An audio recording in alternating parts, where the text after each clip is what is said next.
कावेरी अच्छा, किती मोठ्याने हाका मारायच्या. का कुणी ऐकलं तर काय म्हणतील. काय म्हणतील?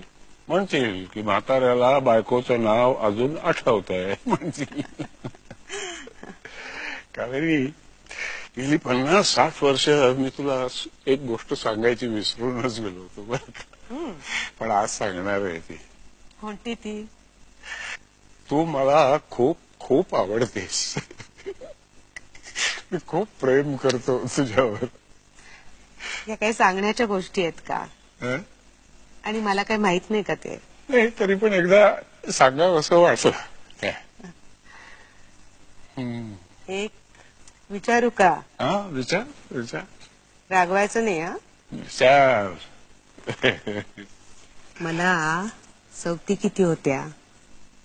बापरे. अगं आठवणीच्या मावळतीवर हे सगळे जुने जमा खर्च आता कसे लक्षात राहणार. पण कावेरी तुला एक सांगतो, तुला सवत कुणीही नव्हती. होत्या त्या फक्त माझ्या मैत्रिणी होत्या. मी मैत्रीण नव्हते. अरे तू बायको होतीस. वा, बायको मैत्रीण असू शकत नाही. असू शकते, असतेही, पण मैत्रिणीपेक्षा आई जास्त असते. दिवाणखाना कमी असते पण देऊळ जास्त असते. थोडक्यात बायको म्हणजे एक बंदर असतं नवरा नावाच्या गलबतासाठी. फार दुर्घट विषय दिसतोय हा. हे गलबत शिडा उभारून 7 समुद्रात मुसाफरी करायला बाहेर पडतं. या दर्यात शिरावं, दूरवरचे किनारे पाहावे, वादळ वाऱ्याशी मुकाबला करावा, संतप्त लाटांची मस्ती अंगावर घ्यावी.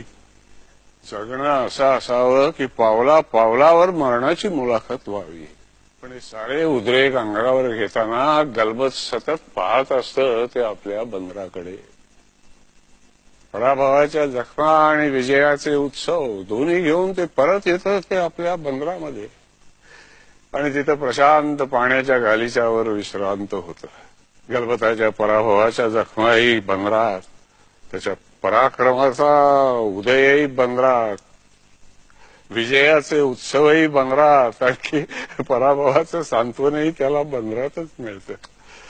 तर अशी ही बंदराची महती, म्हणजे बायकोची, म्हणजेच तुझी.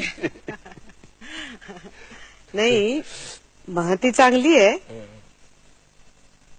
पण खरं सांगा, अजून मेनका त्यांची आठवण येते? अगं अनेक जखमातली तीही एक जखमच. आणि तीही घेऊन शेवटी माझ्या बंदरातच परत आलो मी. तिथंच तिचं सांत्वन मिळालं मला. तुमचं उत्तर मला माहिती होतं. फक्त एकदा विचारून घ्यायचं होतं इतकंच. मनात काही रुखरुख राहायला नको. सगळी गाठोडी मागे ठेवून मोकळ्या मनानं पालखीत बसता आलं पाहिजे. माझ्या आधी सोनं होईल माझं. आणि माझं काय होईल?